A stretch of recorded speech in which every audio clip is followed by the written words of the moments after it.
Okay, people. So we are delving into the Dublin International Film Festival program. And so I am very pleased to be joined by Tadhg O'Sullivan. Tadhg. Is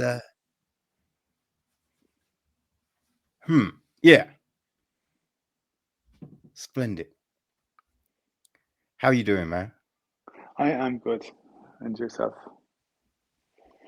Yeah, not too bad, not too bad. Just, you know what I mean, trying to fit a load of things in a short amount of time. That's But modern yeah, life. yeah, I know, right? There's never enough hours in the day, man. Oh man. Um, so yeah, you have a new piece, The Swallow, Hmm. right? Which is yeah, very fascinating.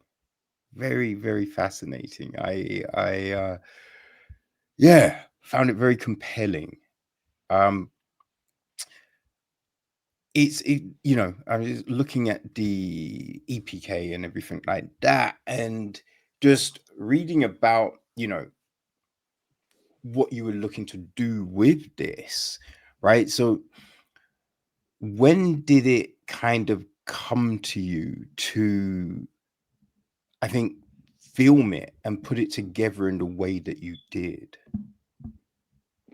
Um, so I suppose that the start of the film's origins. I'm a documentary filmmaker mostly. Like that's my previous features and shorts have all been in the documentary kind of space.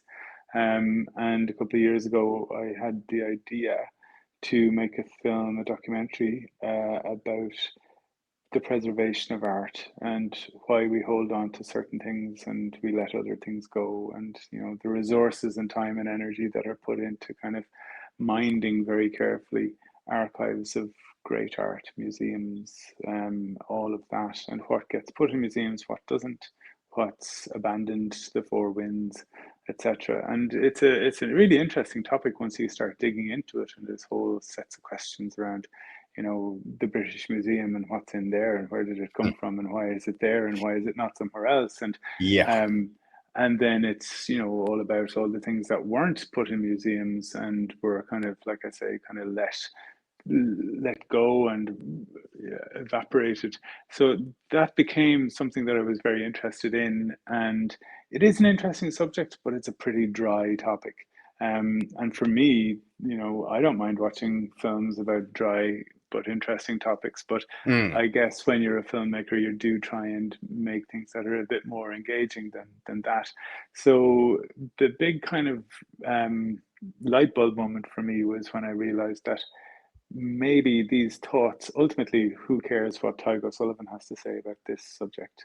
Um, but if you were to humanize this subject somehow, and if you were to put the questions around this subject into the mind of somebody who is a bit more interesting than me, like if you were to take somebody for whom these questions are very acute, so if you took an elderly person in the winter of their life, if you made them into an artist, so that what happens to art is very important to them. Mm. If you put them living in a house by the edge of the sea, such that the rising tide that's going to undermine all efforts at preserving art is right on their doorstep. And if you make all of these things kind of acute for this character, and if you make this character a really interesting person, suddenly you have a much more interesting film than a dry, old, boring film about the preservation of art. So that's kind of where it came from, and that kind of forced me to step outside of what I would normally do and make this leap into fictional filmmaking. Right. Okay. Interesting. Yeah. Like, was it always a thing to have your protagonist, you know, your woman, unnamed, right? Unknown, as it were. Yeah, I mean, just to kind of fill listeners in a bit, uh, the film has one character, which is an old person, an old lady who lives by the sea. She's an artist. We can figure by the stuff that's scattered around her house, studio, abandoned paintings, that kind of thing. Um, She doesn't have a name. Like I say, I'm new to fiction filmmaking, and part of me was, the impulse is to, yeah, give her a name, give her a backstory, give her a neighbor, give her a guy Mm, who delivers the shopping, and but it all became a little bit boring and expected. So really, I just stripped it right down to the bare bones. Like, give her a bit of mystery. Don't give her a name. She's just a woman and a dog, and she sits down for one reason or another. She sits down and writes a letter, and we don't know who this person is that she's writing to. That's kind of a mystery, and people can bring their own ideas to that as well. I just felt like in our modern world, everything is explained, everything mm, is detailed, and there's an answer for everything. We live in a super literal moment where everything there's an answer for everything. And maybe in my soul, I'm pushing against that a little bit by making work that doesn't have answers, that doesn't necessarily do anything other than throw out questions. And it's a fine line, I suppose, in terms of viewers, because there's a point at which that just becomes annoying and frustrating. But hopefully, I think I've tread that fine line carefully and made her compelling enough to have people think and care for her, whilst not making it too explicit who she is and answering too many of these questions myself. oh man.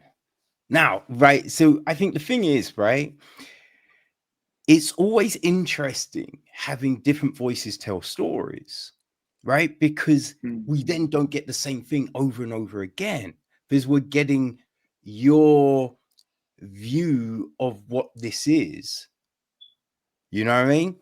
hmm And it can be interesting stepping into something kind of halfway through or three-quarters of the way through, as this kind of is when you factor in where she is in her life. You know what I mean? mm, mm, Because it then leads you to ponder some of the things that led the person to this point. And hmm that's always fascinating to me, you know? mm, So I don't think there's an issue with having this unnamed person, because I don't know, right? I'm watching this and we have her, writing this letter. And I'm thinking, right? Because the language that is used, you could assume it's someone writing a letter to a friend, a loved one that has moved away, you've separated with, you know what I mean? Like one of mm, those things. It could also be you writing your thoughts down about someone that you lost, right? Someone that has mm, passed away.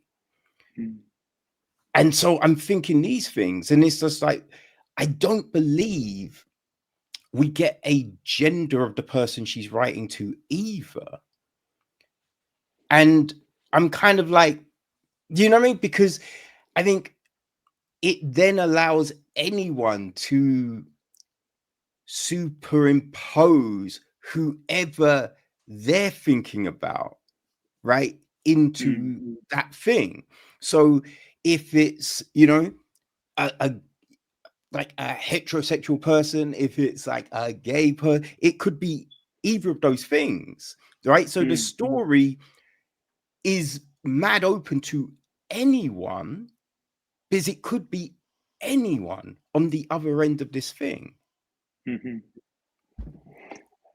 there's a hint, I suppose. There's a At the very beginning of the film, she's going through old boxes and sorting through old photographs, and um, she comes across a photograph which is stuck to another one. And as she Yeah. peels the two apart, there's a female figure whose face is obscured by the tearing of the photograph. It might be that that's the person she's writing to. I think the that could be there for you to take that, but that's not to say that anything else that you say is off the mark. Um, it's that openness, and I think for me as a viewer, when I watch things, when I get lost in the magic of cinema, um, I do want to do some thinking for myself. I want to find I want to be drawn in, and to bring my Mm, own life to bear in any artwork. You know, whether it's a song or whether it's a poem or whether it's a film or a painting, indeed, and to find my own truths within that.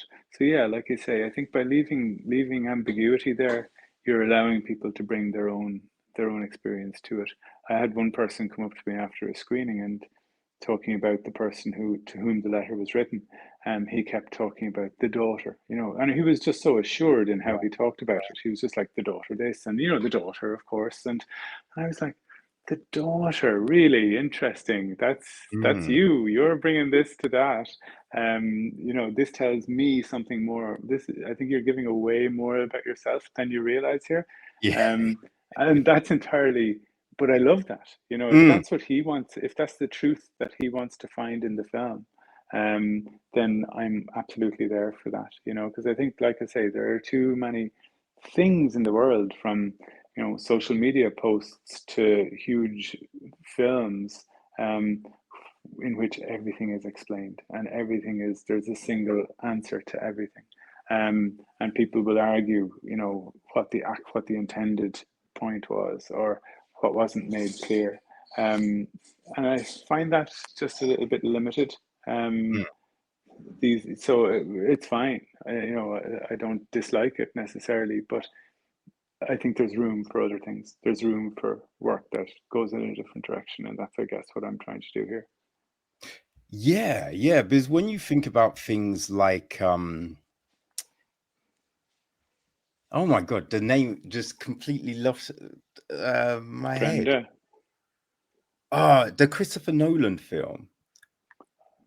Inception, Tennis. Yes. Thank you. Thank you. Thank you. Thank you. Incept. There's, I think the way it ends, you're kind of like, yo, did it fall over? Did it continue? And I think everyone has their own take on it, right? But Hmm. he doesn't tell us either way. Yeah, And I yeah, think there's something to that. People, I think, can like enjoy the making your interpretation of the thing. You yeah. know what I mean? It doesn't have to be, you know what I mean? You walked through something, it's A to B to C to D. We don't need that. We're not, you know, I think sometimes, Mm. yeah, you know, the view is looked at as being dumb and not being Hmm. able to, you know, enjoy something if it's not all neat and tidy for them. So I Yeah, think when you have things like this, there is something about it because yo, you know what I mean? Like you're pondering, right? The film makes you think about so many different themes and topics and things, right? It makes you think about art. It makes you mm. think about, right, as you said, the things that are preserved and the things that aren't preserved. Right, there is that bit where she talks about imagine a library of all lost and uncompleted masterpieces, Mm. and it's just like, okay, if it's not complete, how do we know it's a masterpiece? Right? You know Hmm. what I mean? It just makes you think about these kind of topics and different things, but also who you might write to, right? Who, Mm. like, because I think when you inhabit a space with someone, there are these echoes, this resonance that is left. And you think about those things. And when you watch something like this, it then, you know, brings you to those thoughts. You know what I mean? And Mm. so I think that's why it's so fascinating because I think we can all see ourselves in this mysterious lady's shoes in a way. Hmm. Mm. I hope so. No, definitely. It's yeah, I really did enjoy it.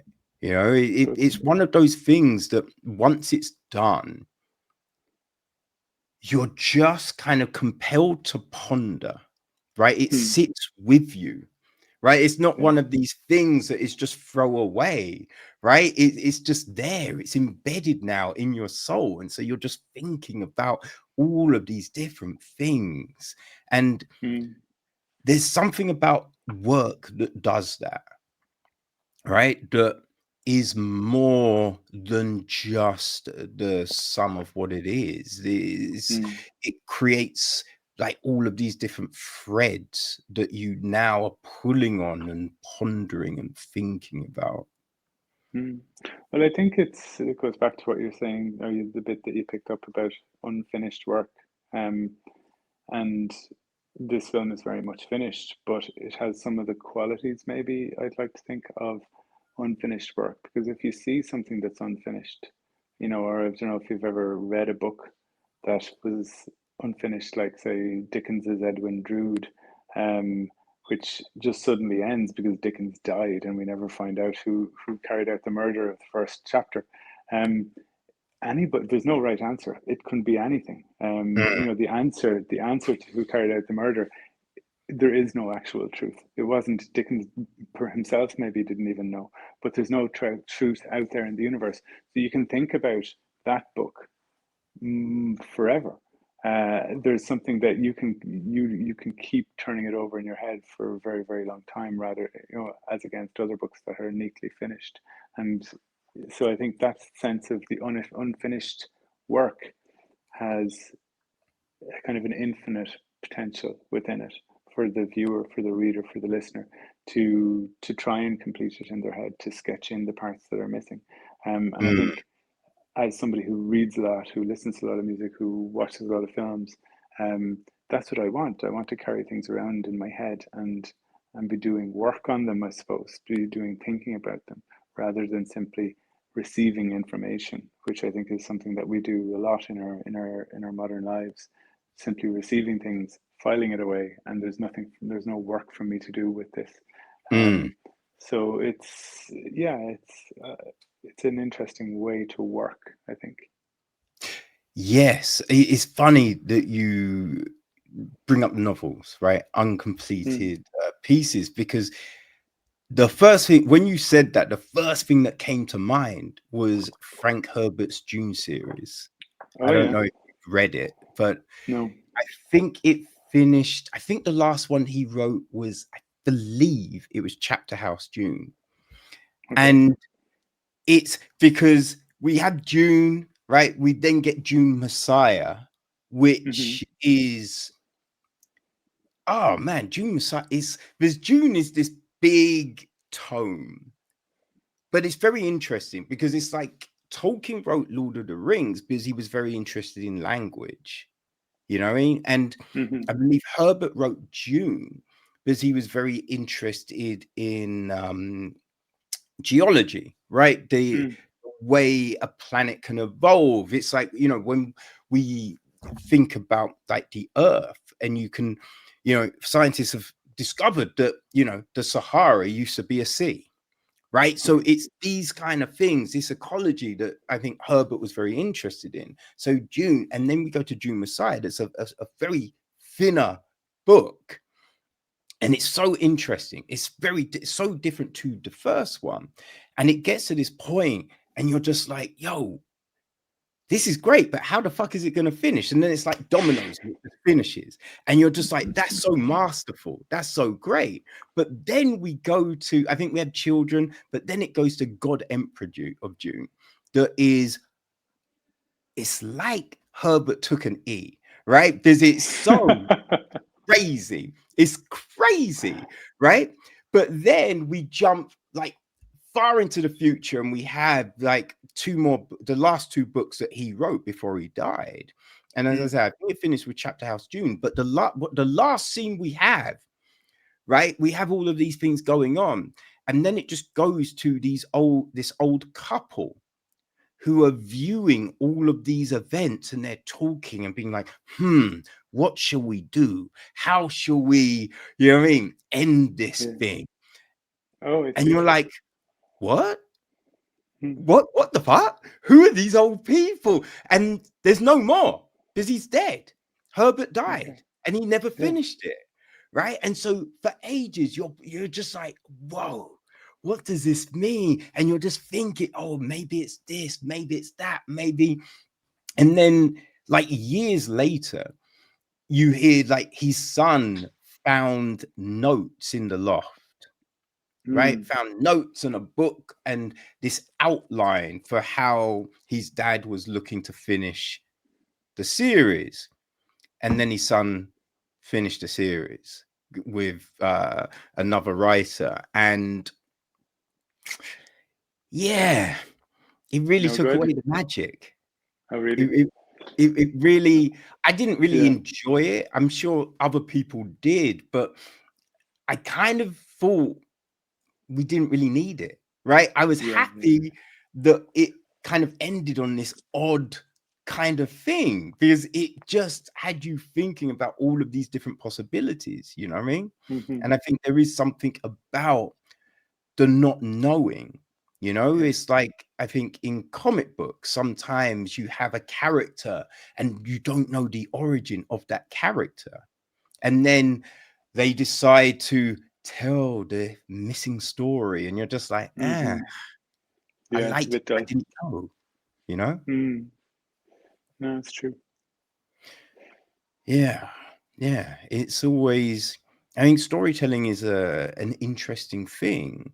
And I think with yours, because we have like this narration, but it's not a, you know what I mean, an A to B to C kind of thing. It's kind of like in these different stages, these random thoughts that are going down, which makes it interesting because in that sense, it's kind of unfinished because it's like unfinished train of thought that we are, you know, Party to. witnessing.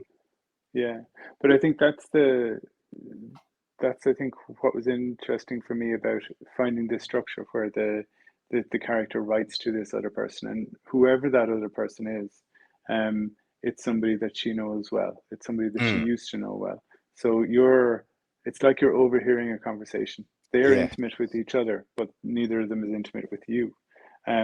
So there's something a bit like eavesdropping about it in that way that Mm, you can come in the middle of somebody else's conversation on public transport or and you can kind of you're so intriguing, yeah. and I think that can be a really interesting sort of frame to use, because it reminds the viewer that there's a limit to how much they can find out.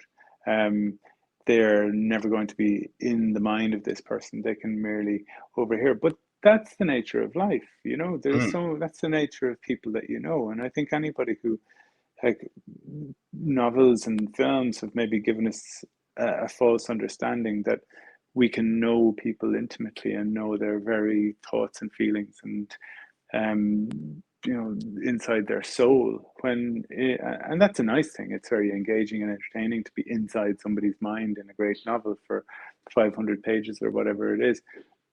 But it's not how we live our lives. You know, we're no. very lucky if there's one person in our lives that we know that well. Every other encounter is about trying to understand, trying to figure out, being given clues, being, held at arm's length by certain people that we would like to know better.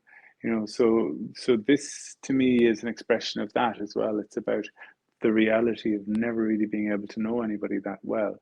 But that's not to say you don't care about them, but Mm. it's a reality of life, you know.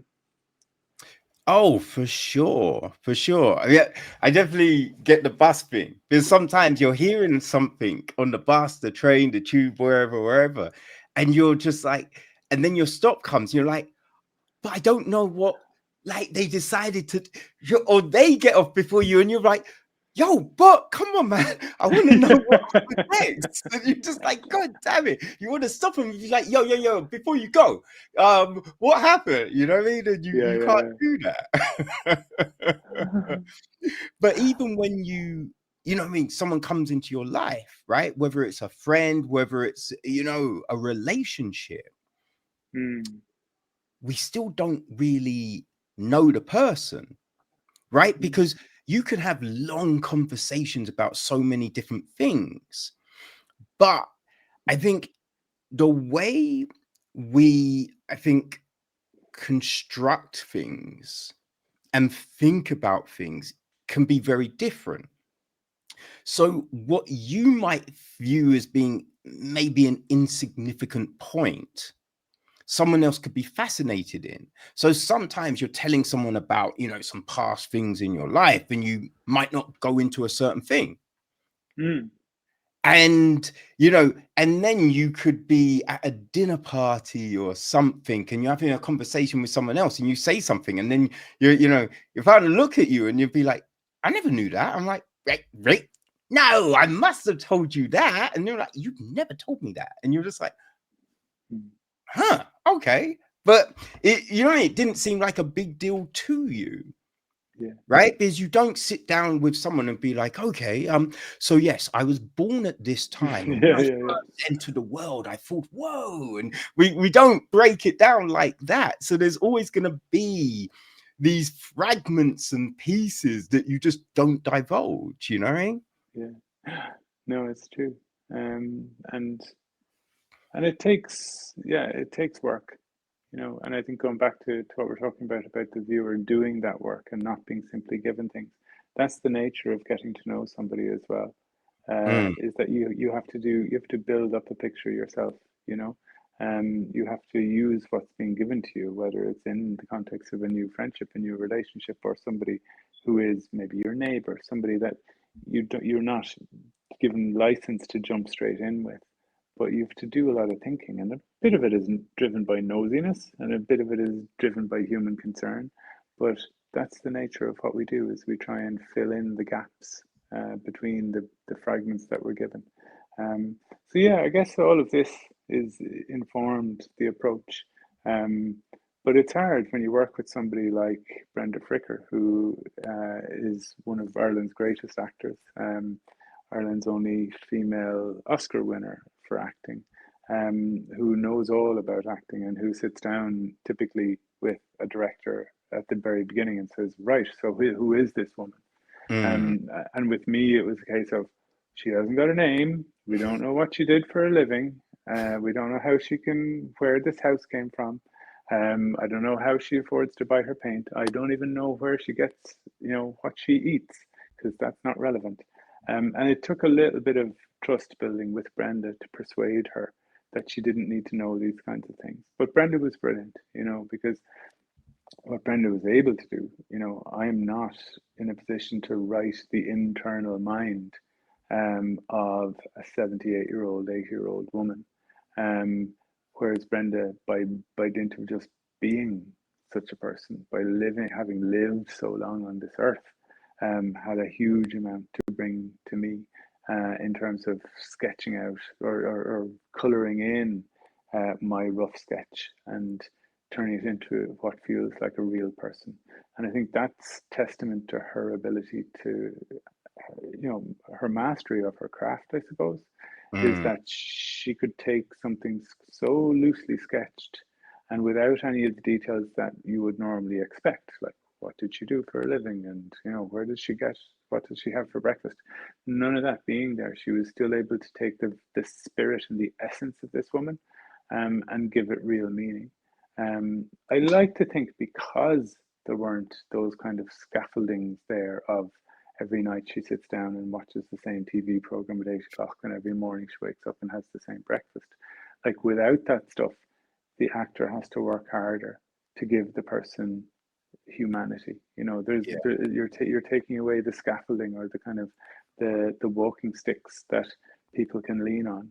Um, you know, like Brenda, for instance, herself smokes, and but it was never a question of giving this character a packet of cigarettes because that can be such an easy crutch. You know, Mm, you think of say Oppenheimer and Killian Murphy. You know, if he wants to look moody, just stick another cigarette in his hand, yeah.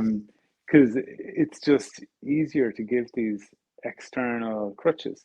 Um, so for me, it was just about stripping it right down to the basic humanity, and I was fortunate enough to have somebody in Brenda who could work with that. You know, because I'm not sure that a lot of people could.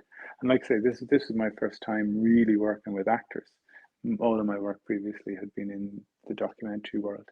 So, you know, it's kind of nice that in your first go at drama to work with an internationally renowned actor who can bring so much to bear.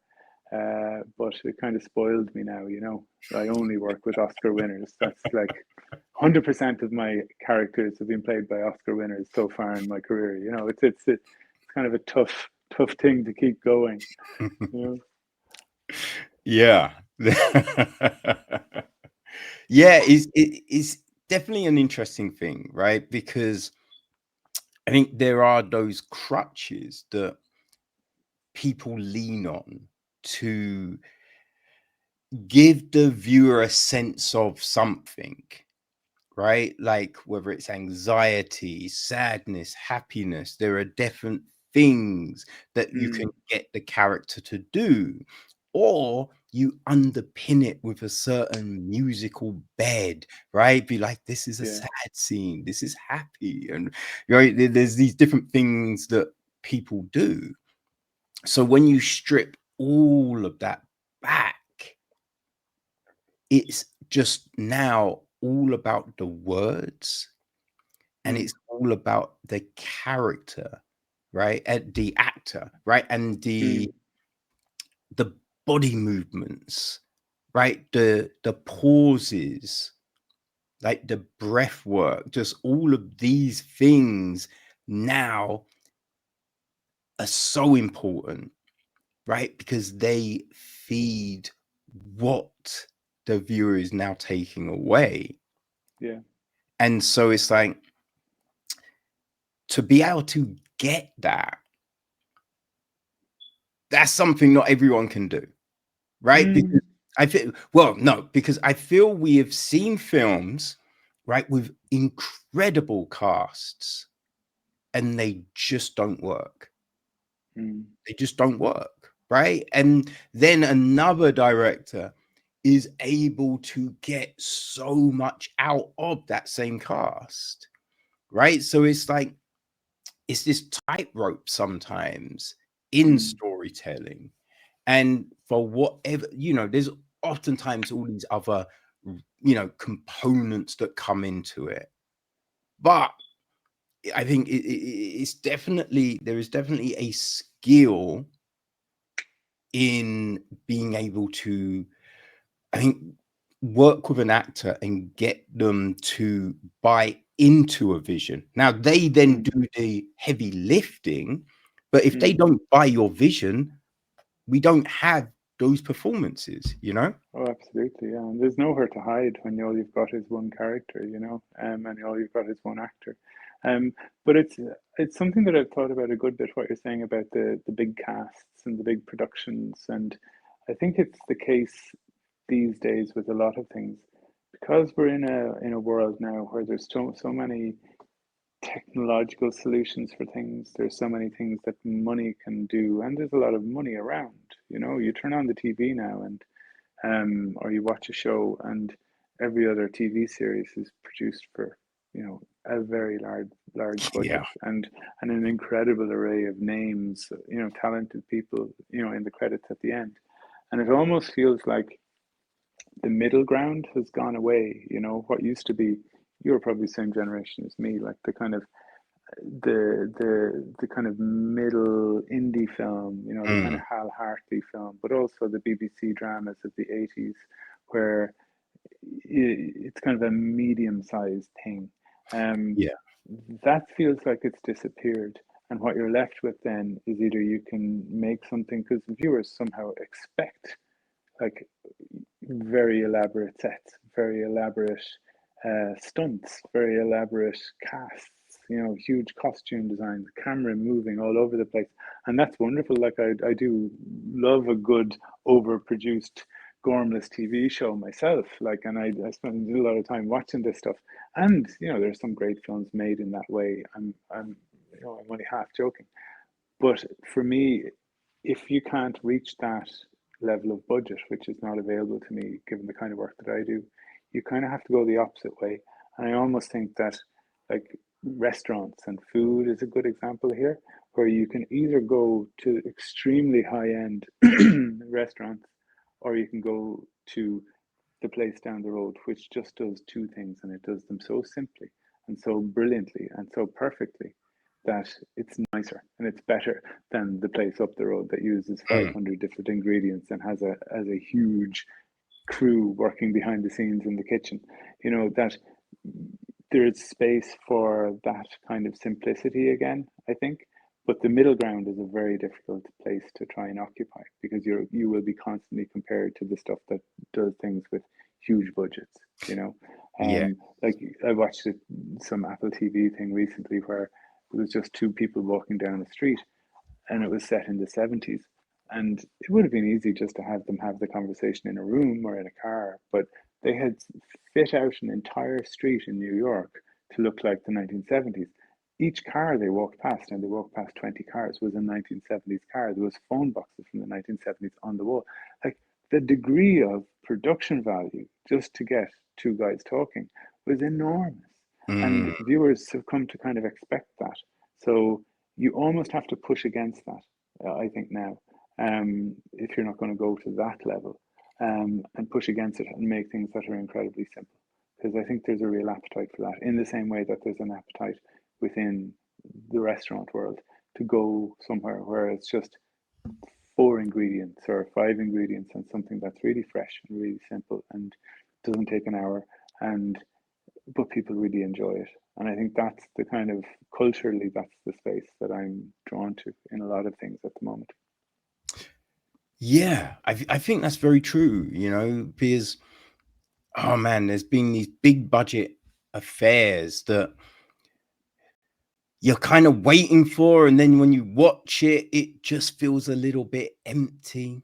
And there's Mm, ones where you're just like, with all the money in the world, the visual effects throw you out of the film yeah, because they just don't seem to mesh, right? So yeah. instead of being taken into this crazy, you know, incredible world, you're just like, they're not flying though. We can see they're not flying. Like, what am I watching? You know what I mean? I can't now But buy the story. the important thing about that is that they're flying. It's all pretend. But I think we've stepped into a world where pretend stuff has to be done believably. You know, I remember going to a sound design workshop by somebody who talked about working on one of the Planet of the Apes films, um, and he was talking about the degree of work. I need to plug in my laptop. I'll keep Oh, talking. yeah, yeah. Um, the degree of work that had to be done to make the arrows sound right from the point of view of these, like, interplanetary monkeys who were Mm. firing arrows on horseback. And I was like, they're monkeys on horseback. It's a fantasy. Why do their arrows have to sound accurate? You know, is somebody going to sit in the cinema and go, I mean, I'm willing to buy interplanetary futuristic monkeys riding horses, but, you know, those arrows just don't sound right. You know, is that really where this is going to collapse? And I think the counterpoint to that is, like, the greatest work that you'll ever see, which is something like maybe Waiting for Godot, you know, which Mm. is two tramps and a tree. That's Yeah. it. You know what I mean? And that's all you need for the most incredible, like, timeless meditation on the human soul, as you're going to find. So this is the point: is you either go huge or you go tiny.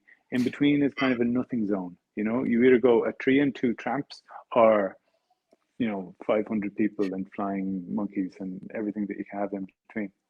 I need to get a plug. Hold that thought 1 sec. Okay. And yeah, we are back. Yeah, you know, I think sometimes, right, that middle ground is though, because you sometimes get those films, right, where it's kind of like they're not trying to embed themselves into reality, right? So they're Mm, not trying to make the arrows sound a certain way. So it's kind of like it doesn't then matter to the viewer, right? mm, Because you're not trying to be this realistic thing. And so the viewer, you just watch it for what it is. So I think there are people that do that, but I will say a lot of things that I find super compelling at the moment is stuff in the indie scene. You Mm. know, there was this incredible short film. Um, oh gosh, it's A Waltz for Free. That, I think that was the translation of the film. It's Mm. it was from a French director, and Orani Ing, and she just created this story that was so fascinating because it was about these two people. Uh, yeah, what was it called? Tres Val, Les Tres Valserez. Um, and yeah, it's about these two people, and there is this loss. They both had a loss, right? The lady has lost her husband, and this other person that we don't know exactly what they've lost, but Mm.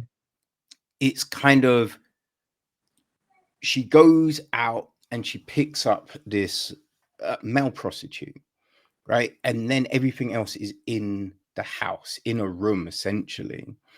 And we have them talking about, and there's this bit where they're dancing, and at first you just see it through the reflection in the mirror, and it's just done so beautifully, right? Mm. That it just draws you in. And I think when you see stories like this, right, those are the things that resonate with you, right? It's this big scale production, it's this very human centric story. And I think we miss those things because a lot of times the big studios aren't trying to make those kind of things, right? Mm. It's big budget, it's big explosion, it's big, big, big. And if it's just this real kind of slice of life thing, right? Like Linklaters Before trilogy, you know, just things like Mm. that, right? That's some of the stories that I really enjoy. So Mm. watching something like The Swallow, you're just so fascinated because it is more of a kind of a slice of life look at things, this exploration of art and, you know, memory and longing in a way, you know? Mm.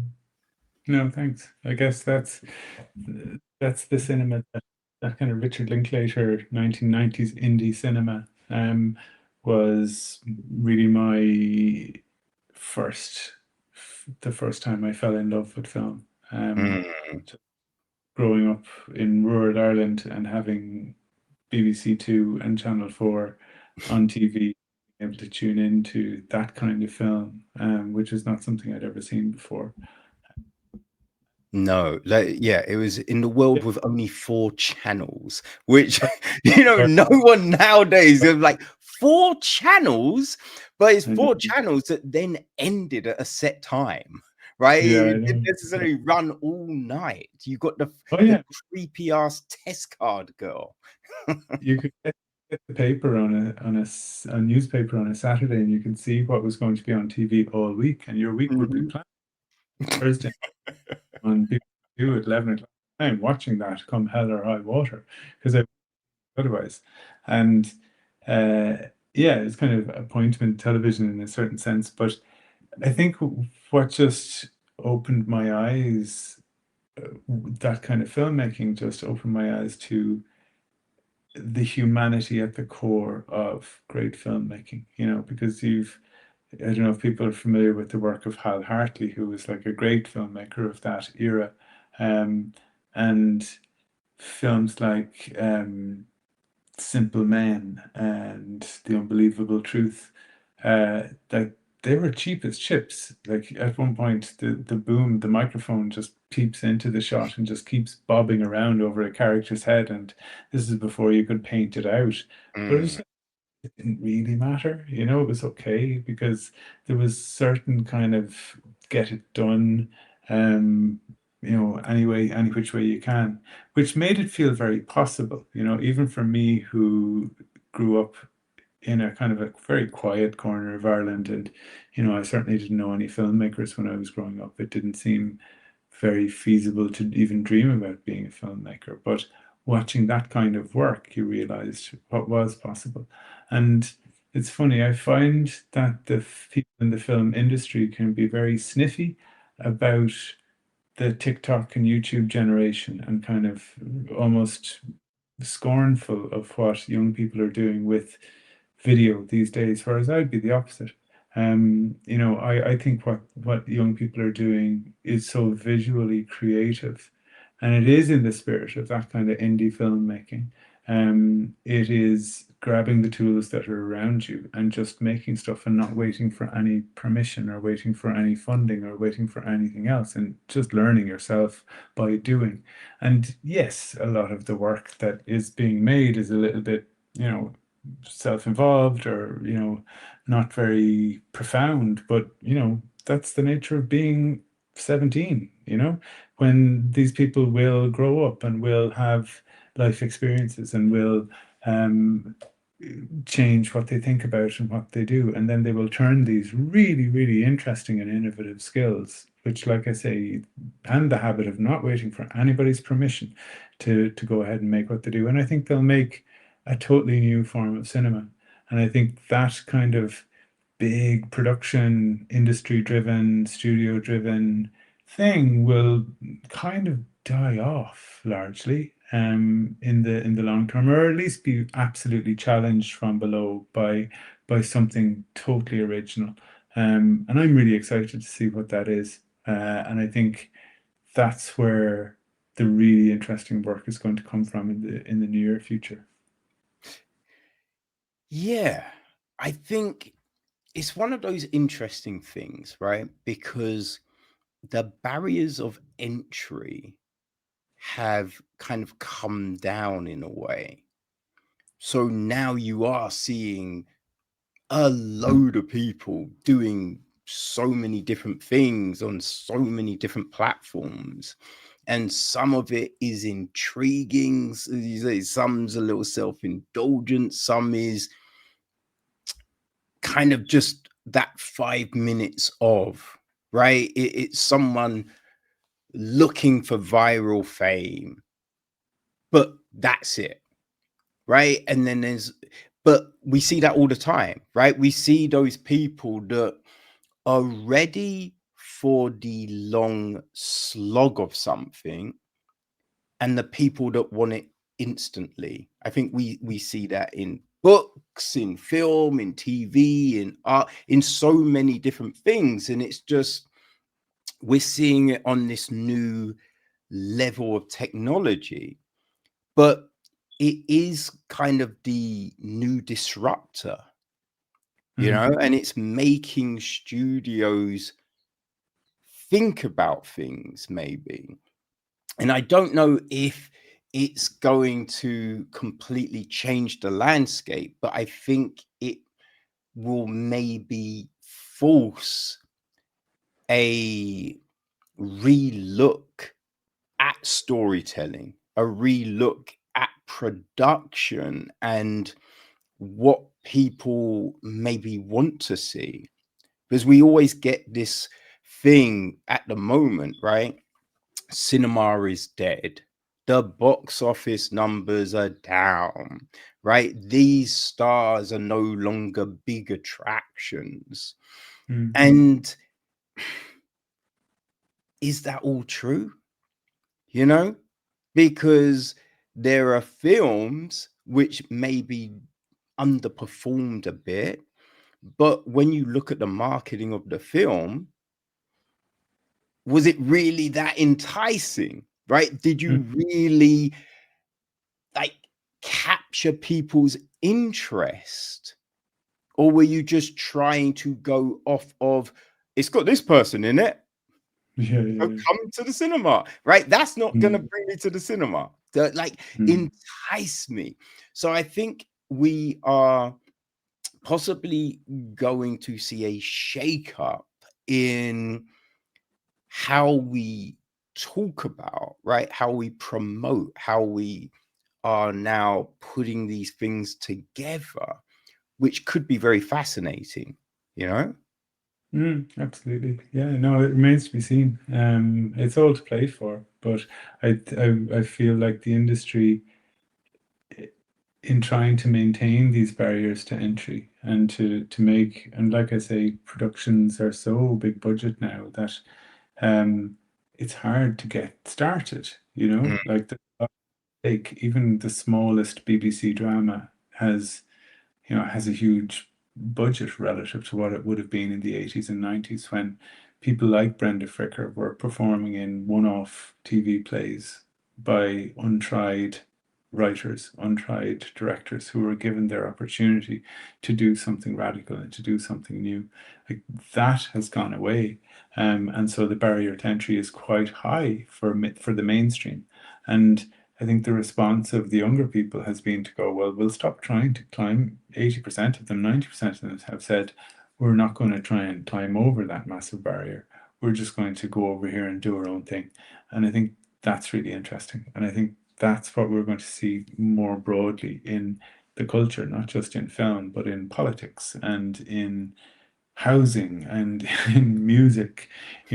People are just getting tired of being kept out of things by yeah. an old who have just pulled the ladders up after them, and are coming up with radical ideas for how to reinvent live music, reinvent selling music, to Mm, reinvent building houses literally in my part of the world, um, because the mainstream way of doing things has been kind of closed off by particularly greedy and self-interested people.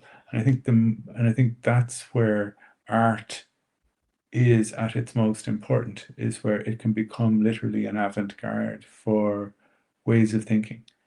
So it's not just about making videos in a certain way. It's about thinking about an industry in a certain way, and seizing your own autonomy, creating your own voice in a certain way, which then you can apply to politics. You can apply to something else, apply to whatever you like, because you're learning a kind of a way of being in the world that doesn't depend on permission, that doesn't depend on buying your way into things.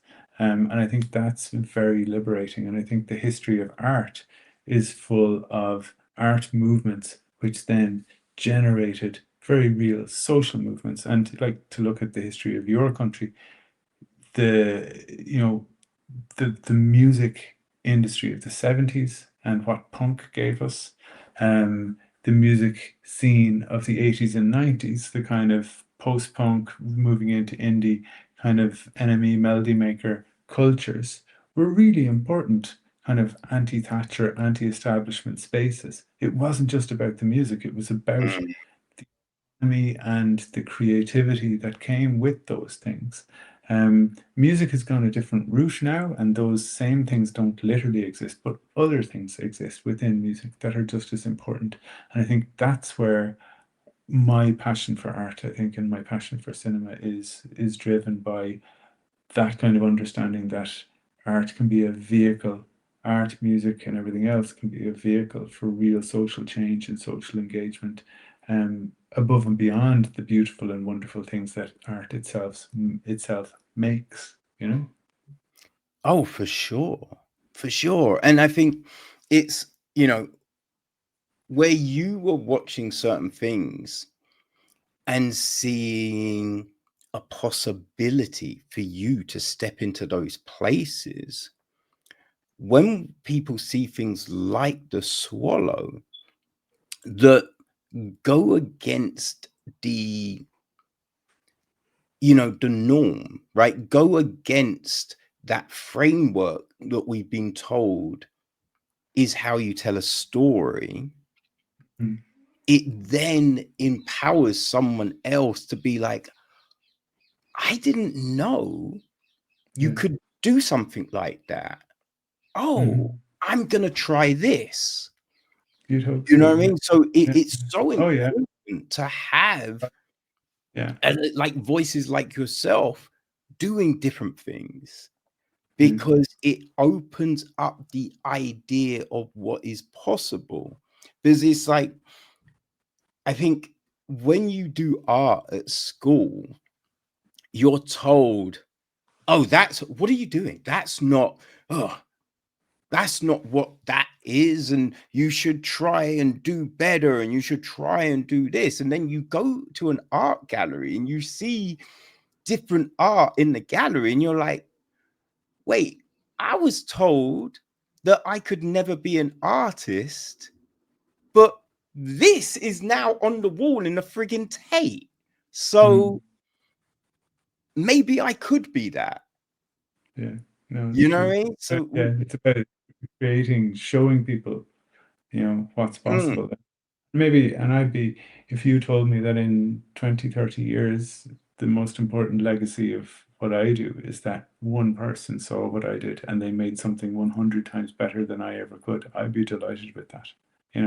It's just about being one node in a network, one part of a community, part of a system, that finds meaning and shares ideas and shares meaning.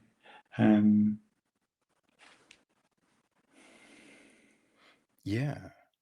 I mean, how did it feel to find out that you're closing the festival, the Dublin International Film Festival? The Irish Film Festival. Yeah. So yeah, no, that's lovely. I won't be able to make it over. I've got another screening in Ireland that's been in the diary for a long time.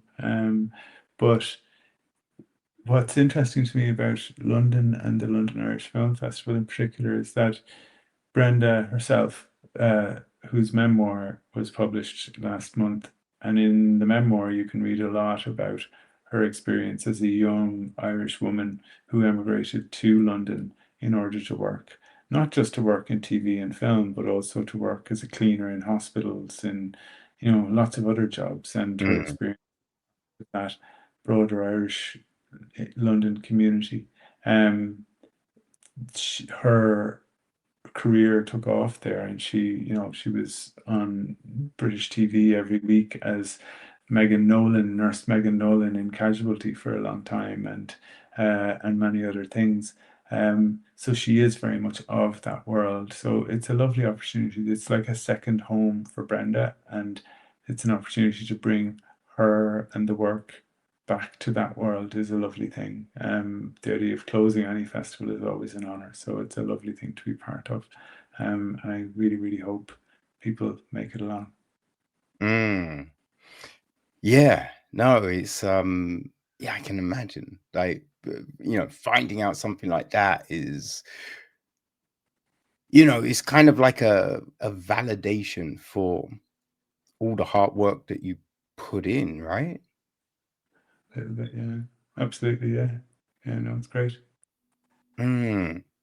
So where else are you, could people see The Swallow, right? Have you got other festivals lined up? We'll see. It's an ongoing thing. It's a film that I think when people find their way to it, a lot of people really, really like it. So it's been doing the rounds in Irish cinemas. This London screening is its first screening in the UK. And I'm talking to people about maybe using that as a launch pad for future screenings. So stay tuned is all I can give people at the moment, and hopefully it'll lead to other screenings. Like, when you do create something like this, do you think about where it may end up, at the end of like a festival run and all of those kind of things? Does that ever, come into the thought process? Or I mean, you can't let it come too far into the thought process, because then you begin to anticipate what will work for an audience, what won't work for an audience. So you end up not making something that's true to you. But at the same time, I would be lying if I didn't think, to some extent, filmmaking is a difficult process, especially when you're deep in an edit and it's been going on for months and you're trying to make a film that works. You do end up daydreaming well, if this works, then maybe I could go to there, or maybe I could show there. Yes, of course, that stuff comes along. I was lucky enough to bring this film to Telluride in Colorado, which is one of the world's most respected film festivals. And I did that last September. I had its international premiere there. And it's just a beautiful place, and a beautiful place to show films. So yeah, you think about that, and you think about, will I get to do that with this one? Yeah, it kind of gets you through the dark nights of the soul if you have something to think about. But like I say, you don't want to dwell on it too much, or you'd end up sort of doing speeches in the mirror, holding a hairbrush, and kind of losing the run of yourself. Nobody wants that. Like. Oh man. So yeah, like have you enjoyed your step into like, I guess, feature filmmaking from the Fiction, yeah. documentary work? Oh, absolutely. Like everything you can create. When you do documentary, you walk into a room, you walk into a building, and you simply take the world as it is, and you just kind of go, oh, I see the walls are blue and the curtains are green, and that's just what you have to work with. Whereas within drama, it's like, what color do you want the curtains to be? And somebody has to decide that, because there are no curtains, and somebody has to go and get them. And you realize that you're building everything that's in the image has to be built and created out of your mind. And there's this huge freedom of the imagination there. And I do enjoy that. And I think in due course, I will go back to it. I have another film I need to make first, that's more in the documentary world. But I will definitely go back to that. It was something I very much enjoyed. Well, that is definitely a good thing to hear, because yeah, it would be a damn shame if you didn't come back to tell these kind of stories, because it's really interesting. It's really intriguing, and as I said, it's something that sits with you a long time after the credits have finished. So you did some good stuff here. Thanks very much. Cool. How can people keep track of everything that you're doing? Oh, my website is a good place to start.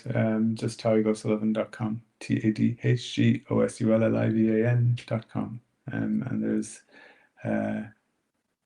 there's stuff there usually. Cool. Do you play around on social media at all? No, I kind of retired from Twitter when it went evil, and haven't really found a replacement. So I'm kind of away from that now. Cool. You didn't start up a TikTok. Old. Oh, cool. Well, people, the website and links and all of that jazz will be on the webpage for this episode, so make sure you go check that out. And yeah, if you see the Swallow playing anywhere near you, definitely make that journey and go check it out, because it is a fascinating, man, it's just a fascinating look at these themes of art and memory and longing and just all of these things. So yeah, you definitely want that in your life. Hey, this has been great. I've very much enjoyed our conversation. So thank you for your time and yeah, giving me the opportunity to view your film. Thanks very much. And yeah, I'll be back on in due course with the next thing, please God. Outstanding. Because yeah, I can't wait to see what you do next. Well, me neither. All right, mate. You have a great rest of your day, okay? You too. All right. All right. Thanks, Kev. Bye. Bye.